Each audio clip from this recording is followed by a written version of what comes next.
Ayant abordé son enfance, son exil et sa carrière d'historien, Benjamin Stora a revisité son histoire, son parcours personnel devant une assistance constantinoise intéressée. Bien sûr, c'est la ville de mon enfance, de toute façon. Donc une ville magnifique, d'abord, parce que c'est un site unique, avec ses ponts, ses passerelles, ses rochers. Enfin, c'est quand même... on serpente à travers une ville. Dans le monde, je n'ai pas d'équivalent. Je ne connais pas de ville comme celle-là. Puis une grande ville, ce n'est pas un petit village, c'est une grande ville. Donc une grande ville dans une grande civilisation, une grande capitale culturelle. Et donc c'est toujours une émotion, bien sûr.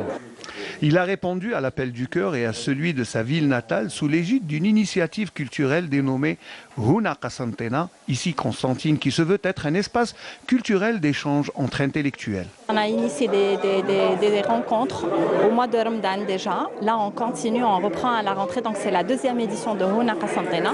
Donc, avec Bachir Derraïs qui est venu nous parler de son film sur l'Arbi Ben Mehdi.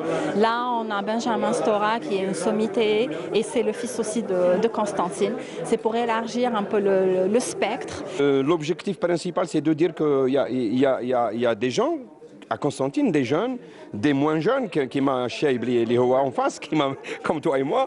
Et puis il y a des femmes, il y a beaucoup de personnes qui sont prêts à donner de leur temps, de leurs compétences pour redorer un peu le blason de la ville. Ce qui les a déterminés, c'est un peu la sécheresse de l'espace culturel constantinois.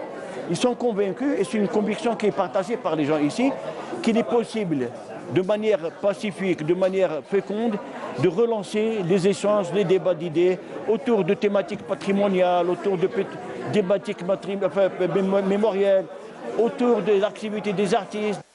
Au prolongement de la rencontre, le Café Riche s'est transformé en un espace culturel périodique au grand bonheur des présents. Le Constantine avait besoin de cet espace pour s'exprimer, surtout pour les jeunes, surtout pour les journalistes aussi, qui n'avaient pas un espace où ils peuvent se rencontrer.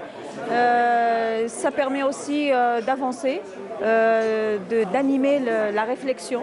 D'ailleurs, Constantine elle a besoin de cette festivité ou cet événement pour qu'elle puisse retrouver sa place naturelle, convive de culture et d'interaction civilisationnelle. Un riche programme attend les initiateurs de Huna Qasantena pour les semaines à venir.